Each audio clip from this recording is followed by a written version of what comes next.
আসসালামু আলাইকুম সম্মানিত ভিউয়ার্স, আমার শ্রদ্ধেয় চাচা গুড়গুলো মাপছেন।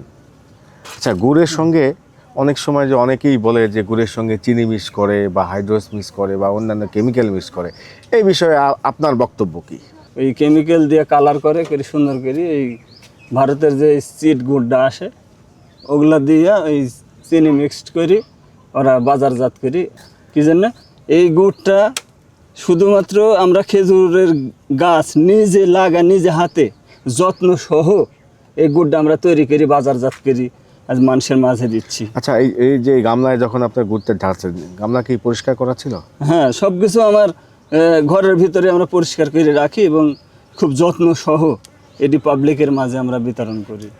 দর্শক দেখছেন আপনারা, ফয়েল পেপারের মাধ্যমে আমরা গুড়গুলো শেপ দিচ্ছি এবং প্রতিটা ফয়েল পেপারই 1 কেজি সাইজের। এখানে আমাদের হাতের কোনো স্পর্শ নাই। আমরা ফয়েল পেপারটা ভেতরে হাত দিচ্ছি না, সুন্দর করে উপর থেকে আমরা ফয়েল পেপারটা ধরছি এবং গুড় যখন মাপা হয়ে যাচ্ছে 1 কেজি, তখন আমরা স্কেল থেকে সরিয়ে নিচ্ছি। এটাই হচ্ছে আমাদের বিশেষত্ব।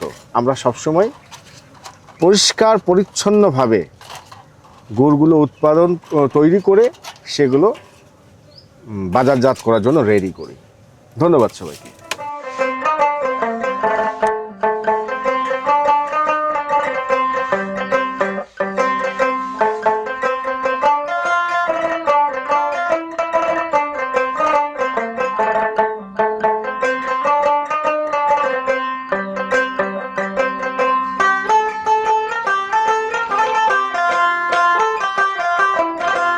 এই যে এইভাবে গুড়গুলো মাঝখান দিয়ে গোল করে কেটে দেওয়া হচ্ছে, এর কারণে গুড়গুলো কখনোই ফাটবে না।